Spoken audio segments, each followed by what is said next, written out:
In part 2 of our language special, I'm joined by Michael Chua, a Singaporean screenwriter, director and actor.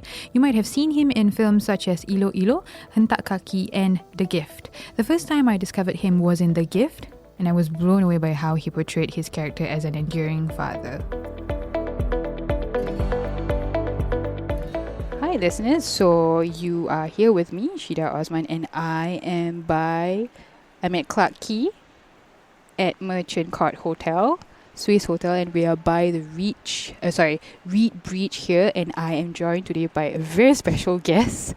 His name is Michael Chua. He is an actor, a screenwriter, and a director. And the reason why I have him on the show was because I saw the videos on Vidsi.com. The video that I saw was actually Do Your Parents Embarrass You? And I think that held a very relatable and very close string to my heart. So that's why I'm very happy to have him here. Welcome, Mr. Michael Chua. How are you today? I'm good, thank you.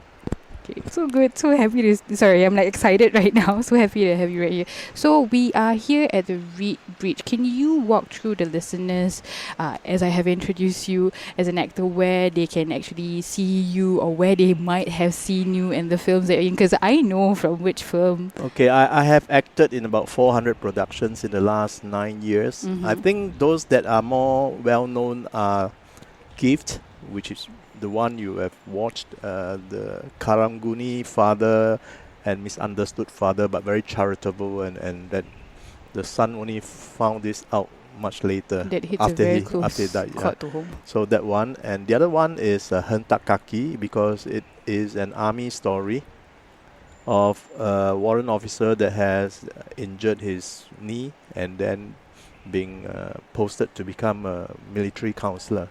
So that one is very popular among army boys because it uses all the languages. It uses the lingo of the military. Every lingo that we can go is we don't want, when we wrote the story, we didn't want it to be a story that is international or understood by everybody necessarily. We wanted one that is really true to the bones, to the national servicemen in Singapore, and that one is popular. There are a couple of others, and I think somehow they put me in movies where I make people cry, mostly. You did. Like I said, listeners, like when I watch The Gift, forgive me if I'm wrong, just correct me. When I watched that video on YouTube, I found it on YouTube. That was shot in 2014, right? 2014. 2014. Yes. When I saw that, because on a personal note, I'm so close to my dad, I saw that and I looked through his hardships, and your acting actually went through... Forgive me for the terms here, but went through the screen and I felt it right in the strings of my heart. So that's why I was like, I gotta have Michael Chua in Sounds of Our City. I think I felt a lot even when I was acting there. I think some of the emotions you see are probably quite real. I really felt that. There's always difficulties communicating with young people, right? I mean, especially teenagers or going to be teenage, like the character in the show. And because of that, they tend to think they know everything, and it's quite frustrating for the father. So those feelings that you see on screen, I think it's quite close to reality, and I think I probably felt the same. There was not much translation there. It was just raw emotions. But that's the beauty of it. When I saw that video, it's pure emotions. You don't even, especially the part that listeners, you have to watch the video, especially the part where you picked up the phone asking him to come back home for Chinese New Year. That part particularly really just put a sword through my heart. I was like, please don't. But do you do any prep beforehand for like any scenes? You read through the script, and I'm quite a strange character in that I get into character instantly most of the time. And when I read through the script, if it is a well-written script, I actually can cry just reading the script. Because I'm already transformed into that person that I want to act. The reason why I can get into character so fast, because I meditate regularly since 2002. So meditation is a process of emptying out if I can empty Michael Chua out, anything can come in, right? Very true. So I have practiced this for a long time. So I think that made it easy. I didn't realize this was the case until I find that not everybody can get into character so instantly. And they've been asking me why. So I was thinking, I was checking myself. Then I thought maybe it's meditation. So, speaking of your career, we're going to talk about the plays later on, but we're going to go into the your career itself. Speaking of being an actor, is there any adversities that you went through in your career? Okay, I think as an actor, you shouldn't think of it as adversity. That's a very good advice, actually. Most jobs, you go for an interview and you're either hired or not hired. And if you are hired, you can be there for 1 year, 2 years, 10 years, some people 30 years. One interview Correct. lasted you 30 years. Of your lifetime. Whereas as an actor, most productions you still have to go through an audition. No matter how famous or how good you are, chances that you have to go through that audition. So if it's for very short productions like a 3-day shoot or a 5-day shoot, you still have to go for that audition, and you'll be judged based on how well you get into character and flesh out the character. And that I find is quite challenging because you're on your toes all the time, which an actor actually needs to be on his toes because that makes you better, that makes you wanting to do better than the last time. Agree. And that is stressful, but I wouldn't consider that as adversity. I mean, for actors that did not prepare very well, then they don't get a lot of gigs. Right? Yeah. I'm quite lucky. I think it's luck plays a part too. I get quite a lot of gigs. I get about 1 gig per week. Ooh, that's a lot. That's good, yeah. And in Singapore, it can be very different. For instance, different story, different director, different locations, different kind of emotions, different characters, and also different languages. Correct. Very So true. it can be, today I could be acting in English, tomorrow in Mandarin, next day in Hokkien. So a different language brings in a different spirit. And that is quite stressful for the mind because we don't normally live like that, right? Very true. We live in a more casual, free-flowing way. But as an actor, we appear very free-flowing in On the screen. final product. But actually, there's a lot of peddling and That struggling. goes inside. Yeah, there's a lot, yeah. Yeah. Speaking of languages, I'm curious to know, since this is a language special, what languages do you speak, or what languages have you spoken, like at the scenes that you have to and the roles that you have to play? Okay, principally in Singapore now, I speak mostly Mandarin and English. I speak 3 major dialects very well, fluent in it, Cantonese, Hokkien, and Teochews. But you guys, young people, don't speak the languages anymore. So it's mostly English and Mandarin. I live in Europe for a substantial amount of time, I think 14 years. Ooh, that's a long And time. I get to learn a bit of French and German. But starting it out as an adult, I think is quite tough. I can bluff my way through if I go to Germany and France, but I wouldn't call that proper being able to speak it. I studied Japanese 1 in university, but again, no practice, and I think my affinity to Japanese is also not so good. There's certain things called affinity. I think affinity to French and German probably better for some reasons. And of course, those languages that I learned when I was a kid, it still sticks. It's machine language. Embedded in your head. It's machine language. It doesn't go through translation. So if I speak Hokkien and Teochew and Cantonese, there's no translation from my feelings to the language. It just comes out very quickly. Whereas if I speak, funny enough, Mandarin, actually it does go through some translation. And that's why now I work very hard to be better in Mandarin. I listen to 4 hours of Mando pop when I sleep. Wow, I just switch it on effort. and it's just brainwash at night. Because I'm fluent, but to be fluent is not enough as an actor. You have to be natural in the language. Correct. I think I struggle to be natural because it's just not natural. It's not. Yeah. It didn't come from me from when I was a kid. So now I'm going through this brainwashing process, self-imposed brainwashing process where I play 4 hours of Mendo Pop every night when I sleep. And I have actually a Sennheiser headset which I bought, paid money. It was quite expensive. Sennheiser, of course. Yeah, and I listen to Mandarin radio broadcasts permanently. Whenever I'm not doing anything else, I'm listening to it. So that made, yeah, there are improvements in my Mandarin. I can feel that, because over time when you watch your old shows that you acted in Mandarin, and then you see, wow, it wasn't very good, was it? But that's the learning point of every creative person, isn't it? Yeah, You go yeah. back to all your Yeah, old yeah, stuff, yeah, and then yeah, you actually yeah. go into it. Wait, this part I can actually improve better. So we look into it and then we improvise from there, right? Yeah. But I think it's a very good effort that you actually do that as well. I think in Singapore, because the market is very small, you really have to be multilingual Very true. to get enough gigs to pay for the bills, right? I also do Malay gigs sometimes when they want a Chinese guy that can speak Malay. So I do that. I think Malay is easier. Because it's ABC. It's romanized. Yeah. It is phonetic. Phonetics, yeah. And it doesn't have tenses. And it's non-tonal. Very important, non-tonal. Very true. Because languages that are tonal, if it's not natural to you, when you get excited, your tones and your emotions are a bit out of sync.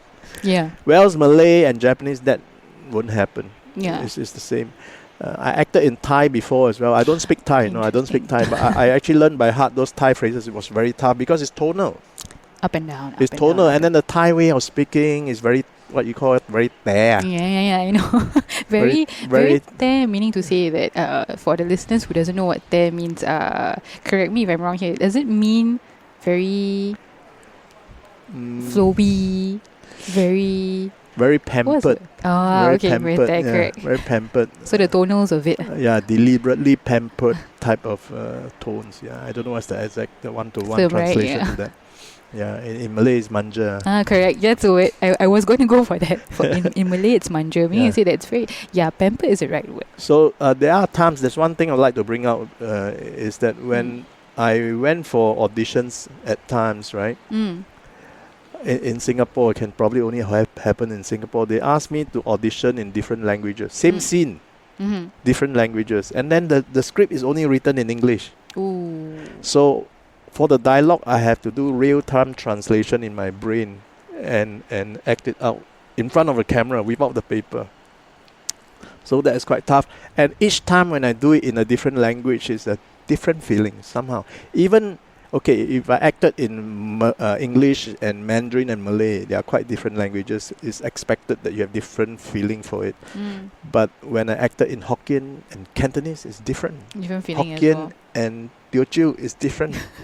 I can't explain that. I suppose association of sound, syllable and emotions and all that is all ingrained in us without us Correct. consciously knowing. Yeah. Correct, because that's how we learn as well. When we were younger, phonetics is how we learn. I Yeah. mean, going back to languages, that's how we learn audio-wise. Speaking of Teochew, this is why we're here today, right? Teochew. This is the Teochew quarter. It used to be. So, listeners, the reason why I'm talking about this right now is because Michael Chua actually chose the reed breach here, and I was asking him. We were talking about off the record of why he's bringing me here, but he has a very good and nice insight of the Teochew world here in Singapore. We were talking about it off record as well. Yes, Mandarin is spoken. It's nationally known that, you know, like Singapore, there's Mandarin speaking, but there's Teochew as well. So, Mr. Michael. Okay, I like to correct it. Those days, very few people spoke Mandarin. You're talking about the 1960s. Very few people spoke Mandarin. Everybody speaks their own dialects. You call them Teochew. dialects, but actually, appropriately, they should be called regional languages, because in Mandarin, dialect is called Fangyuan.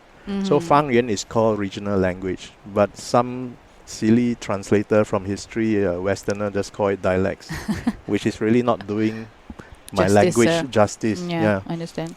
So the Teochews are seafarers. They are seafarers and traders, and everywhere they go, they must be near a river or a port. Yeah. And so in Singapore River, we are around Singapore River, and then we don't feel secure with that. We even occupy Hougang, which is the river behind, called Rangoon River. Mm. So we are always near rivers. So in case that problem with the Singapore River, we'll go to Hougang River, and then probably we escape from there. Mm. That's how the Teochews are. And Mm. my father was a merchant, Mm. and he bring goods from China. He Mhm. brought goods from China, and it'll be probably unloaded here, right here at the river bank, Mm. and then the go down is probably where the hotel is sitting now, right? Yeah. So the go down is also called a warehouse for American listeners. Mm. So we store it here, and then the shop is just behind there called New Market Street. They have What's that renamed it. say? They rename it to New Market Road, which I'm very upset. It's a street. It was New Market Street. So the shop was there for retail, Mm. and they managed the wholesale of the goods from the warehouse to different parts of Singapore. Mm. After work, then he would just walk from New Market Street across to where we are in Merchant Court, across to Reed Bridge, and that's where we live, right there in Shop houses. the bustling part of Clarke Quay, called Reed Street. We live there in a shop house upstairs. There they have they probably divided into different rooms, and we Mm. live in one of the rooms. How many people was in the room? By that time, my father had 6 children. Oof. 6 children packed in one room.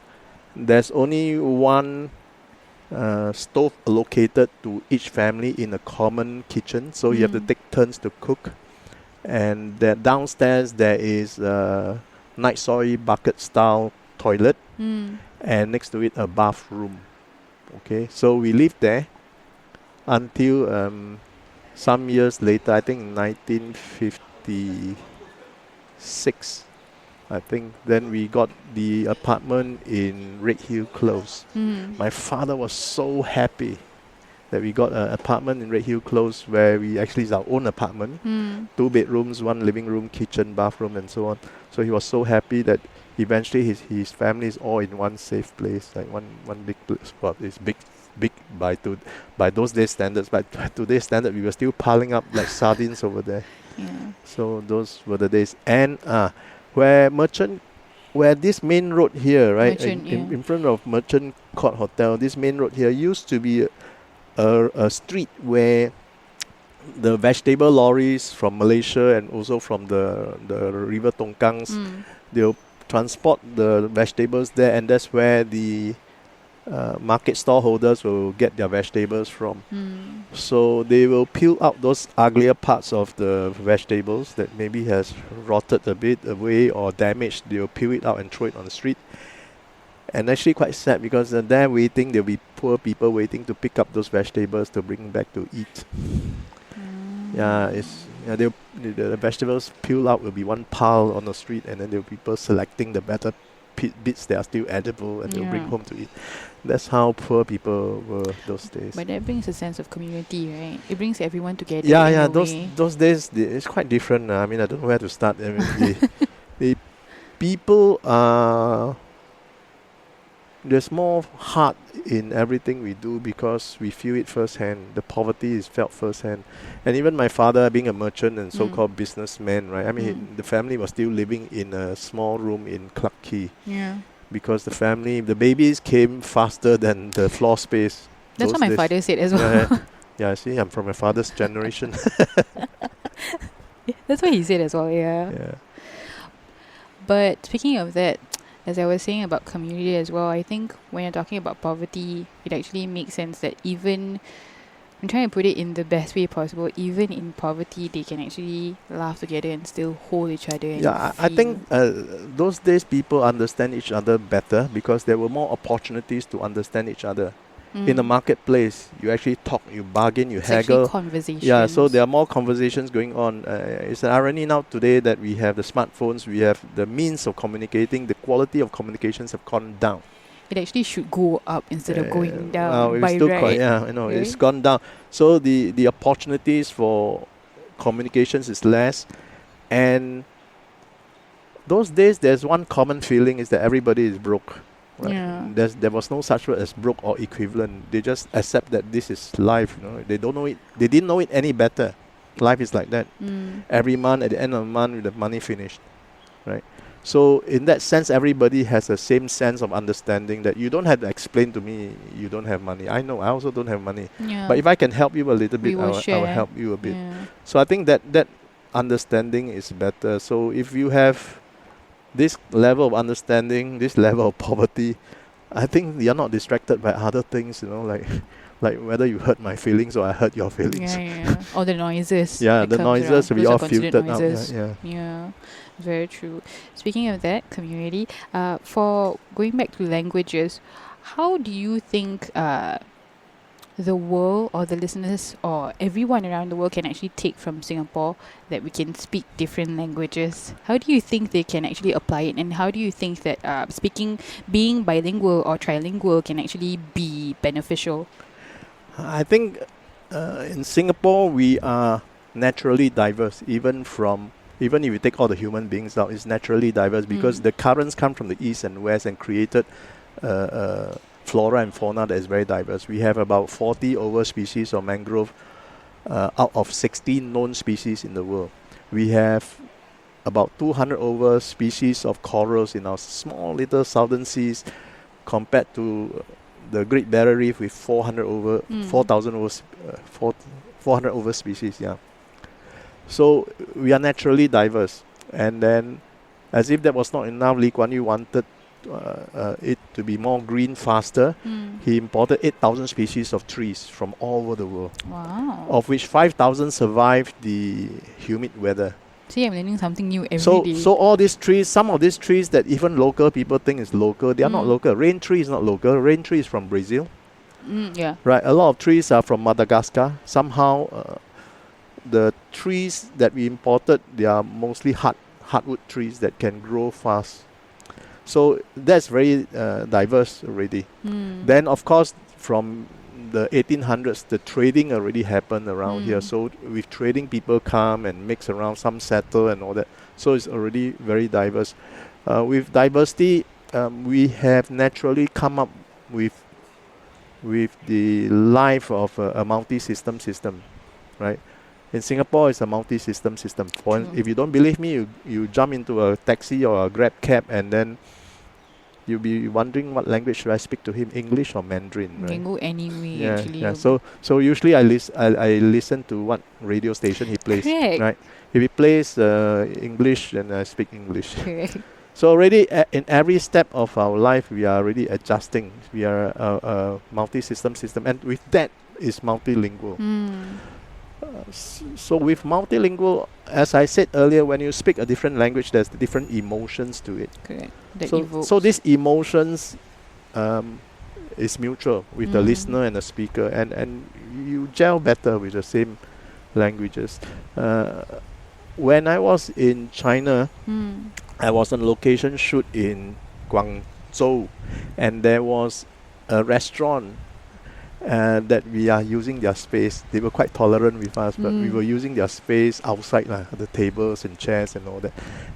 Then they were kind of quite tolerant. Then I heard them speaking, and they were speaking Teochews. So I went to speak Teochews with them. And he was so happy. He was leaning towards me, and then he even ordered his waiters to serve us with Chinese tea for free. So when you speak the language, you get away with a lot of things. True, it's very true. I think we should continue to be multilingual, improve upon how well we speak. I mean, it's very easy to get sloppy the way we speak in Singapore because you get so mixed up that you end up with Singlish, which is fine. Singlish itself is quite charming, but you also need to be able to speak in a way that everybody understands you. Relatable. Very true. Thank you, Michael. Do you have any advice to the listeners that is listening right now for people who want to start acting or for people who is coming here in Singapore? I think whether you want to start acting or not acting, I learned from acting is that to live sincerely under imaginary circumstances. That's what very acting sound is. advice. And of course, in real life, you are real circumstances. So you still need to live sincerely under the real life circumstances. So in short, live truthfully, because I found people keeping everything inside. I mean, you don't have to be rude and abrasive, but Very true. live truthfully. If you have some opinion, wait for the right timing and tell it nicely. But straight to the point. You don't have to beat around the bush or keep it, because that is very bad for your body. And then one day you die suddenly, and then everything is still inside. Yeah, very true. That's very true. Then it's going to cause, correct me if I'm wrong, but it's going to, if you accumulate it in your body, Yeah. it's going to cause like illness Yeah, as well, backaches. It's I not believe in healthy. that. It's not healthy. So I think after I started acting, I become more truthful as well, because on set, if you are not truthful to the character, if you still think that I'm going to show my beautiful side of my body or my character and all that, it's not going to work. You have to be really truthful to the script and be totally in it, and that will work. That will work without you trying to. The moment you're trying to act, it wouldn't work. Yeah. So same thing in life. I mean, Shakespeare said that life is a stage, right? True. So same thing. If you apply it almost parallel in real life, you live truthfully. Life is quite nice. Even in sad situations, you embrace it. You should find the humor in it. Yeah, you embrace it, because as well in like writing screenplays, right? You need to have conflicts, right? True. If you don't have conflicts in a story, everything is flat. Then there's no story. Right? Correct. So I think life, there's ups and downs. That makes it interesting, and we have to learn to embrace it. It's not so easy. Sometimes it's painful, but you need to embrace the pain. The moment you embrace the pain, you're in one with your life again. To be in one with your life is not easy, because there are always distractions to pull you out of life. Yeah. Yeah. Very true. That's very, I'm like lost in his words. That's very sound advice from Michael Chua. So, Michael, where can the listeners actually find you if they want to view your works, upcoming, works as well? I think, there's a Harley Davidson. Yep. I think the easiest way is to Google my name, Michael Chua, and then actor. If you Google that, probably the first one in the list. I'm the most famous Michael Chua on Google. So you click on that, most likely you get into my blog. And from my blog, there is a playlist that you can click onto. I think there are about 50 short films and 1 or 2 feature films that you can watch for free. I can't list the other 350 films because the copyright concerns. I can't do that. But about 50 of them you can watch it. I think there's a good variety. Yeah. Most of them will make you cry. Which I did. And my colleague here did as well. Was showing her the video and we were like, okay, we can't watch this because it's so relatable. Before we go, I have an interesting question that we talked off the record as well. Do you have any future projects? Because I heard about the, forgive me if I'm wrong, cybersecurity thriller, right? Yeah. Yes, I am developing a financial action thriller that is based on the 30-odd years of experience as a cybersecurity consultant all over the world, which I advise banks, governments, and big tech companies. So there were a lot of interesting stories, and I'm compiling them into 120-minute action thriller. Oh, Yeah. So listeners, I am anticipating that, so should you. Thank you, Michael Chua. Thank you for your time today. Hope to see you again. Have a good one. Thank you for having me. Thank you. Bye.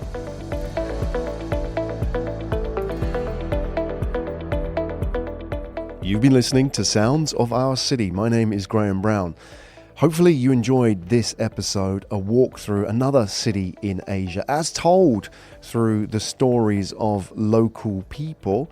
We're just getting started. Hopefully you can join us on this journey with Sounds of Our City. Head over to www.soundsofourcity.com. That's soundsofourcity.com. Sign up for our newsletter. Get all the latest episodes when we publish them before they go public, and also get exclusive content when we publish behind the scenes content from our journey through Asia. And lastly, we will be heading to cities around Asia. Get a heads up on when we will be heading to a city near you at some point. My name's Graham Brown. Head over to Sounds of Our City. Sign up for us on all the usual podcast platforms: Spotify, iTunes, SoundCloud, etc. All the links are on soundsofourcity.com.